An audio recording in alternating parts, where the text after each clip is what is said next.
Hola, hola, saludos desde el norte de España. Hoy vamos a ver un tema un poco importante y que muchos estudiantes tienen confusión, especialmente si tu lengua es el inglés. Y es la diferencia entre fue, era, estuvo, estaba, porque en inglés solo hay una opción y en español tenemos 4.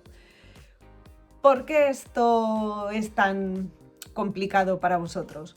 Pues porque dentro de esto hay 2 cosas que son muy gordas.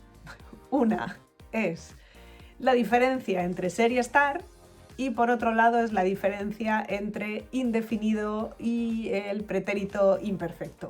Así que son esas cosas juntas. Si no tienes clara alguna de ellas, pues probablemente con esta diferencia te explota la cabeza. Como son 2 problemas grandes al mismo tiempo, ser y estar y indefinido e imperfecto, yo empezaría decidiendo si es ser o estar. Y luego ya voy a pensar si es indefinido o imperfecto. Tengo otro vídeo donde te explico ser y estar, la diferencia, pero te hago un pequeño resumen ahora. La idea es, según tu experiencia, cómo son las cosas. Y si ahora hay algo que tú consideras en tu experiencia algo que ha cambiado, puedo decir que ha cambiado de estado y utilizar el verbo estar. No quiero decir que es temporal o permanente, porque yo no sé el futuro no me importa. Por ejemplo, si yo digo Bruce Willis está calvo, ¿por qué? Porque yo recuerdo cuando conocí a Bruce Willis en las películas, él tenía pelo. Pero después de unos años yo lo veo y digo, ups, está calvo, ¿qué ha pasado? Eso es. Pero quizá esa es mi experiencia de vida porque yo recuerdo las películas antiguas de Bruce Willis. Pero quizá para una persona que tiene 15 años y nunca ha visto una película antigua de Bruce Willis, probablemente él va a decir, Bruce Willis es calvo, porque según su experiencia de vida siempre le ha visto calvo, así que no aprecia ningún cambio.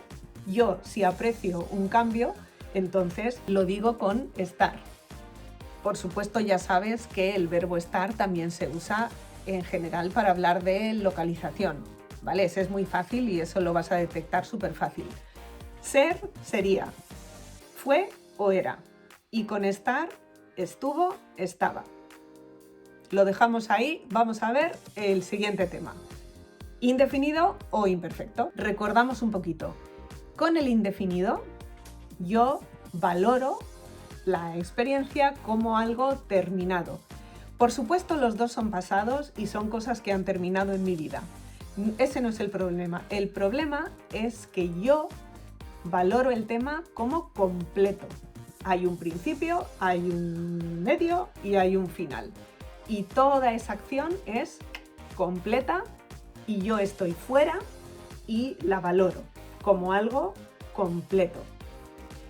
En cambio, con el imperfecto, lo que hago es, no estoy fuera, me meto dentro de ese momento del pasado y lo describo.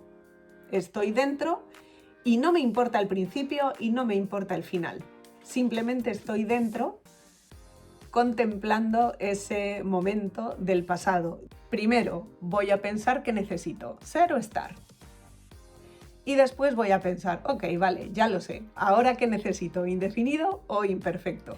Yo sé que son muchas cosas para pensar, pero la propia reflexión te va a ayudar. Así que yo creo que lo mejor es pensarlo, jugar con eso, ver las opciones, porque a veces es posible las 2 opciones, ya sabes, porque todo depende de tu perspectiva y qué quieres decir.